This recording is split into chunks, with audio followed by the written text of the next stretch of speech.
Kia ora tātou. Bruce Arroll's my name, and I'm a professor at the Department of General Practice and Primary Healthcare at the University of Auckland. This talk is about depression or distress, the first visit, and it's about what we do in primary care. The subtitle is Talk First, Prescribe Later, Label Rarely. To start with, I'd just like to make a distinction between what you might have seen or know about in general practice versus psychiatry. So in general practice, we have access to all patients. Psychiatrists generally see patients by referral. The consultation time is 15 to 30 minutes. In psychiatry, it might be 30 to 50 minutes. In primary care or general practice, we have anywhere from one visit to an infinite continuous number of visits, and in psychiatry, again, one visit to an unlimited amount potentially. At the first visit in primary care, it's important to start therapy because half the patients don't come back. In secondary care or psychiatry, some of that time will be spent on assessment and then therapies start. In terms of severity in general practice world, it's mild to moderate, and the occasional patient with severe symptoms. Most patients with severe symptoms improve over time. People who are seen in psychiatry have severe symptoms which are persisting because it takes time to be seen, unless they present acutely, of course. In terms of diagnosis, that's rarely helpful in primary care. We tend to use transdiagnostic or TD terms, and you can use terms like stuck or distress. In psychiatry, you tend to use the DSM-5. That's the Diagnostic and Statistical Manual of Psychiatric Disorders, version 5. In primary care, the ideal is to talk first and then prescribe later. By the time people are in secondary care, prescribing first, with or without talk, is the modus operandi. So the key distinctions between primary care and secondary care are that we see different populations and there's a relatively small overlap. Different actions are appropriate in the two different settings. Secondary care prescribe more often, primary care less so. Labelling is rarely necessary in primary care.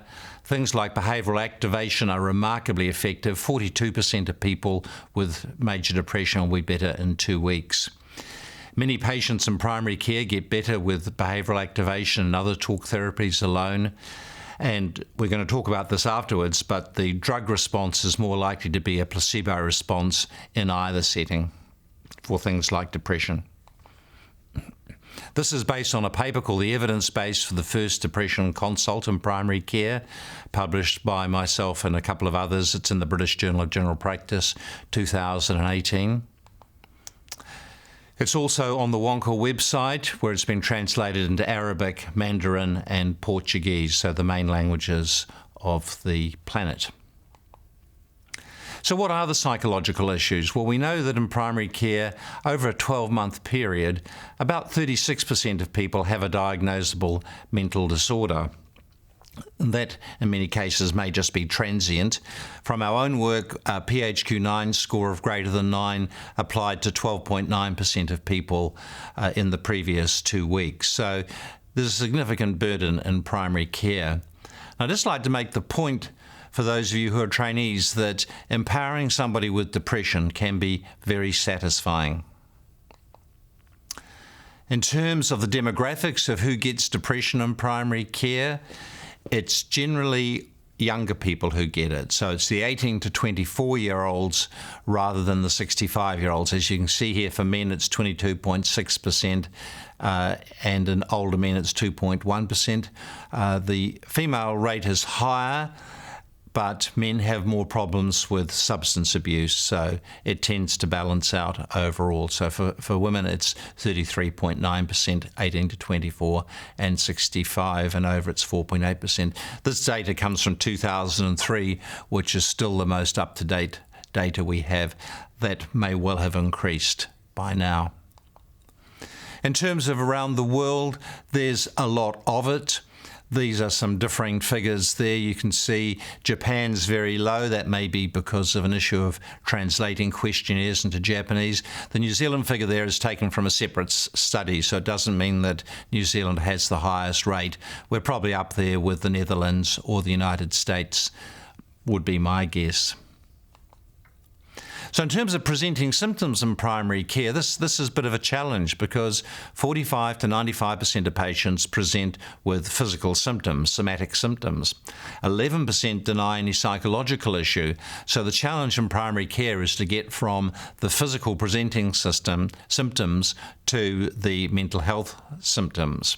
And remember, the patients will feel very sick because somebody with a true depression has a quality of life of somebody who's on renal dialysis. So they're not feeling very well and naturally think it's a physical problem rather than a mental problem, irrespective of what life stress they're under at the time.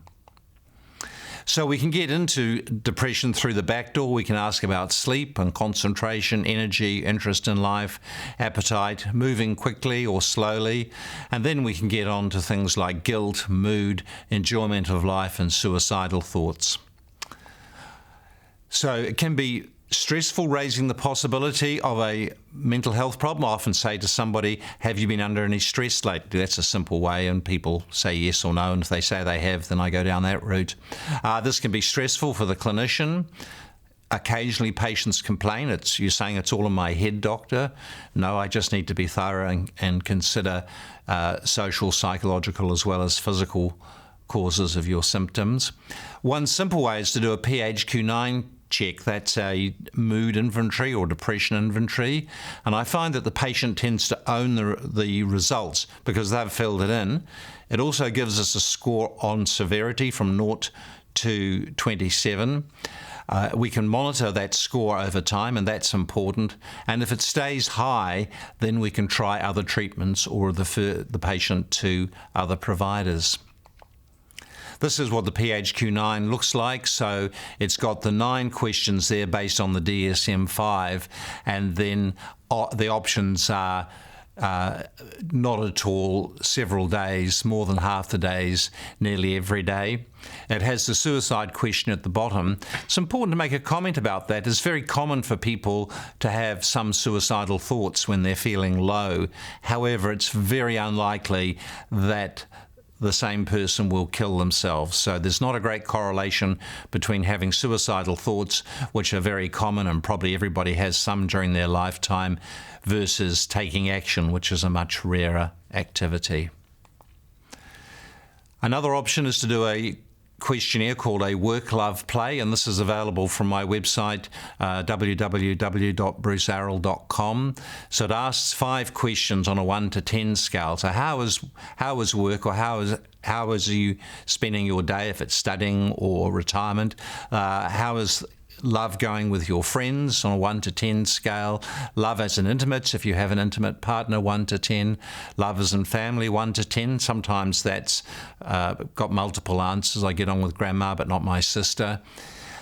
Play or recreation, 1 to 10. And a score below 35 is highly correlated with a PHQ-9 score of greater than equal to 10, which means you know the patient has a low mood. And this is called a contextual interview. There are some more questions there on drugs and alcohol and exercise and social connections, and it's quite clear what action needs to follow from doing this. This is a reversal of an Australian Society of Psychiatrists picture. They called it the biopsychosocial model, so it was reversed in the original form. We've flipped it around and called it the social psychobio model, because that's much more how we approach things in primary care. So we look at the lifestyle issues, we look at social issues, we look at psychological things, and then we may consider biological treatments for patients. So it's the reverse order in primary care. In psychiatry, it's more biological, psychological, social, and then lifestyle.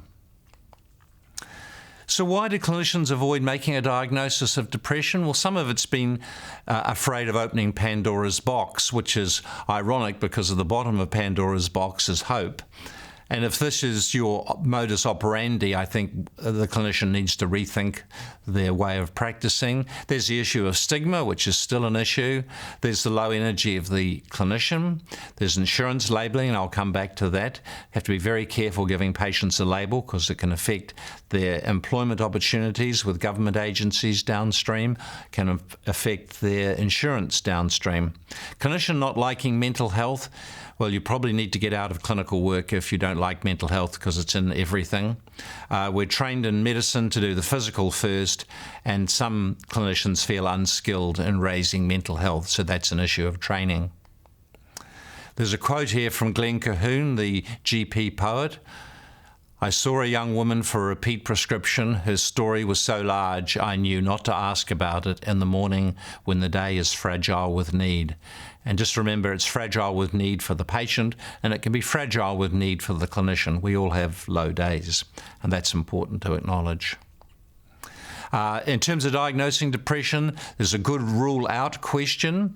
Have you felt depressed, down or hopeless for all or most of the past month? Or have you lost interest and pleasure in all or most activities over the past month? So if both those are negative, that's a good rule out. So it's got a high sensitivity. We published this paper in the BMJ in 2005. So very good rule out. If the answer is positive to either of those questions, then you may have a false positive, so you need to go on and do a PHQ-9 or a HEDS, which is a hospital anxiety depression scale, or a Kessler. Doesn't matter what you use, just to get a linear measure of the symptoms. A score greater than 10 or more, you need to offer active treatment. And in primary care, in the first instance, that would be a non-drug therapy first, unless the context differs. This is just looking at the PHQ-9 and major depression. So on the left-hand column there, we've got the various scores ranges on the PHQ-9, mild, moderate to severe. In the middle column, we've got a computer-based diagnosis of depression. And on the right-hand column, we've got patients who are not depressed based on the computer-based interview. So you can see there at the bottom line there with severe that you're more likely to have a major depression if you've got a severe score in the 20 to 27 range, but still a proportion of people, roughly a quarter, can have a high score like that and not have a major depression.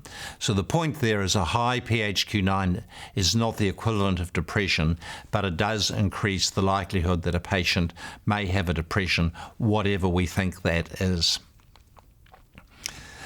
So what's the value of a diagnosis in primary care? Well, in primary care, there's a huge overlap of depression and anxiety. Pretty well everyone with a major depression has an anxiety component.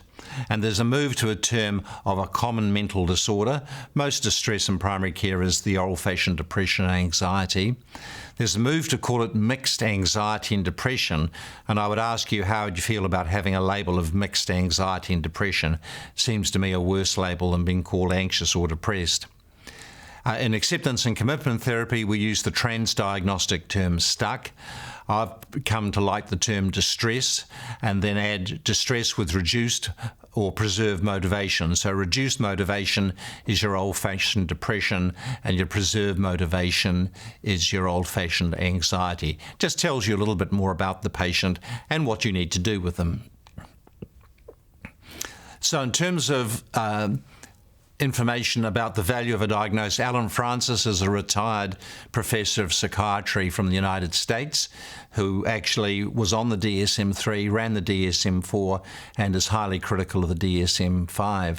And he makes the point that often in primary care, we're seeing patients on the worst day of their life, and with more visits and more time, the so-called diagnosis would disappear, and he would discourage diagnoses at the first visit in primary care. In the United States, they have to get paid.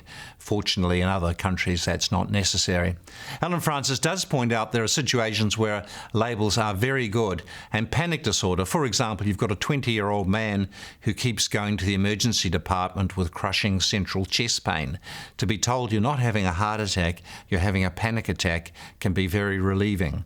He may need to stop going to the emergency department and look at strategies of calming himself down at home. Bipolar disorder is another one where treatments can be very helpful and keep people out of trouble. The third issue on value of a diagnosis, the treatments are essentially the same in primary care. So should we spend time on diagnosis or get on with therapy? I saw a woman trying to get in the police a few years ago who'd been in our depression program, was on an antidepressant, and she was turned down because of this. So one has to be very careful about these things. The terms I now use for sickness benefits are adjustment reaction, which is a read code and in your computer, so you can use that term. It seems to get through the system, and it's much less pejorative than depression or anxiety. In primary care, we can use terms like worried thinking, which would be anxiety, or low mood, in fact, which describes the condition rather than puts a label on it. In terms of diagnosis, it may be worth at times doing some screening for bipolar disorder if you've got a depressed patient. So there you would ask about, has the patient ever had periods of unexpected activity, getting up at night and doing cleaning, doing the dishes, cleaning the house, whether the patient has got in trouble with spending, blowing a credit card, getting sexually involved where they wouldn't normally, getting arrested, violence, verbal abuse, family situations, not sleeping. And always important to ask, is there a family history of bipolar disorder? Because there is a genetic component to it. In terms of drug versus placebo versus behavioural activation, this is some data from the PANDA trial. So this is looking at people who remitted from their low mood. And this is people who've got a PHQ-9 of less than or equal to 6. So in the placebo group, it was 26% at 2 weeks. In the drug group, it was 31%, so a difference of 5%. If you had given, or if these patients had been given behavioural activation, 42% of them would have got better. So hence we suggest giving behavioural activation first. At 6 weeks, it's 42% placebo, 46% for sertraline, so again a 4% gain. And at 12 weeks, it's 48% in the placebo group and 57% in the placebo group, a 9% benefit. So still the benefit over placebo is not very high compared to psychological interventions.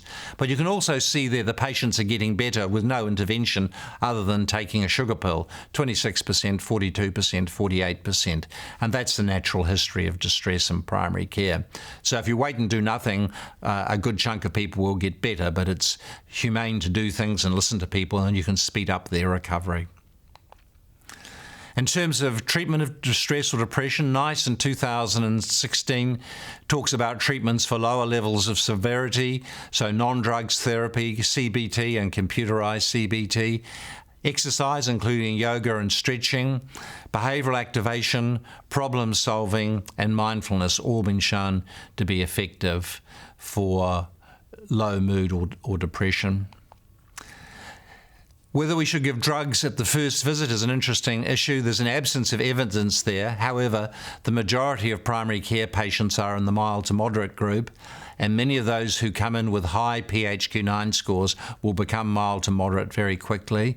So I would suggest we try non-drug first and only give drugs if they have a past moderate severe depression that's persisting, or perhaps, as NICE would say, lower symptoms for a duration of 2 or more years.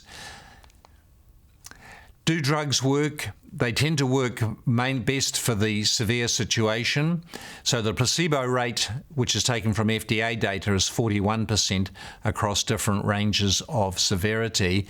The effect size for mild depression is 6%. It's 9% for severe and 25% for very severe. So even in the most severe patient, if they get better, they're more likely to have a placebo response than a drug response. So that's an important thing to note. But drugs are more effective in the more severe area. And this is data based from Soprani in The Lancet 2018. Of note there, the two at the top are amitriptyline and mirtazapine. Both those help patients sleep. The rest are the sort of more pure SSRIs, SNRIs. None is better than the other. Of note, amitriptyline is still the most effective, although it's not a drug we would use these days very often, and never in the first instance, maybe in the third or fourth instance, because of the risk of harm through overdose. But just an interesting, so no one drug is any better than any other. They're all mildly to moderately effective, depending on the severity. So severity is the big driver of effectiveness. This is the data from the FDA, so there's no publication bias here. This is all the trials from the 1970s to 2016. It's published on December 2018, and there's no surprise here. So the left-hand column is showing improvement in mood score, and the x-axis is severity of mood. So you can see that placebo, which is the dotted line, is pretty good. The treatment line is better, only very slightly up in the mild range, getting more effective down towards the Hamilton D mood score of 40 there. I've superimposed this on it, so secondary care is down to the right-hand end of this graph. Primary care is much more up in the middle, in the mild to moderate range. Another way of looking at this is the numbers needed to treat. The numbers needed to treat down at 40 are numbers needed to treat of 4.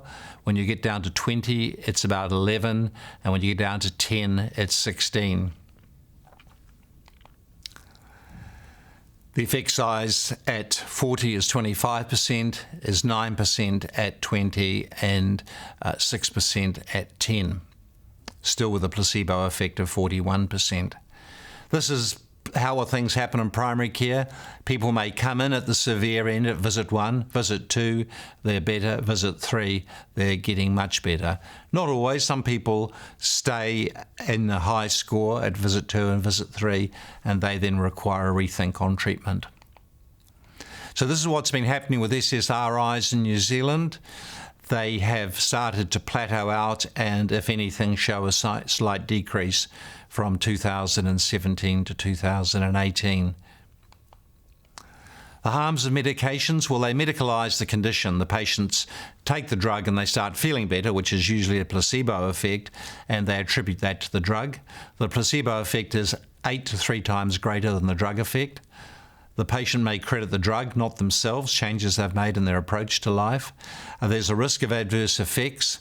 There's a risk of overdose. I've had the situation of having a patient I saw late afternoon turn up in a rural hospital emergency room the next morning, having overdosed on my amitriptyline. This goes back many years when we were giving amitriptyline as the first dose. And I had to stomach pump her and take my pills out of her stomach, and I asked her what had happened because she wasn't suicidal the day before, and she got beaten up by her husband and decided life wasn't worth living. So some colleagues worry about not prescribing in terms of patients killing themselves. Well, patients may also try and kill themselves with your pills, so it's a double-edged sword, so you have to be very judicious in that. The SSRIs include increased suicidal thinking in teenagers, and the SSRIs are difficult to stop. People get vague neurological symptoms when they try to stop them, so stopping them is an issue. When do drugs work? Well, they work at the severe end of depression. So how do we recognise this? Well, that's the advantage of, say, doing a PHQ-9 at each visit. You get the persisting high score, or the patient not getting better. Perhaps if they've had previous episodes of depression. About 12% of New Zealanders are on antidepressants at the moment, and most of those won't be getting any benefit from them, and many of them still have high PHQ-9 scores in spite of taking the medications, but they don't want to stop them because they're worried they're going to feel worse. But having tried and failed on one antidepressant, the benefits of the next one is about half, and then the benefit of the next one is about half, so it drops off very quickly. So a small benefit with the first one, a lower benefit with the second one. So most people don't benefit from most drugs in mental health issues. When to follow up? Well, there's no trial evidence on this. This is a quote from Kay McCall, who's a British GP who suffered from depression, who wrote a great article called The Insider's Guide to Depression in the BMJ, worth having a look at. There's no trial evidence, but she says, see us frequently at first. A week is a long time in a daily landscape. 3 weeks are almost unimaginable. And I definitely see people within a week of seeing them for the first visit, and occasionally try and see them within a few days if they're really low and flat. What else helps? Well, a nurse phone call, one to two phone calls per week in the first 2 weeks, decreasing to week 16. Numbers to need to treat are 5 at 6 months. So that's better than antidepressants for every situation except persisting severe depression, and no drug trials go out to 6 months. So that's a pretty amazing score. In this trial, everyone was on antidepressants, and the nurse just phoned up for a few minutes saying, how are you doing? Are you doing your exercises? Are you taking your medication? So just shows you what you can do with a simple phone call. A very powerful tool is calling people and talking to them. I would encourage it highly if you have time. So the take-home message here is we need to learn to talk first, prescribe later if the patient's not improving, diagnose rarely in primary care, and diagnosing is much more appropriate in secondary care. So you need to remember that distinction between primary care and secondary care. We're seeing different, more severe patients in secondary care where diagnoses are helpful and effective usually. Remember in primary care that patients present with physical problems, which is a challenge. At the second visit, there's usually some improvement. We need to avoid drugs at the first visit and talk first. Remember, there's a big placebo response. Use the telephone, talk first, prescribe later, label rarely, and remember, empowering patients is very satisfying. Thank you.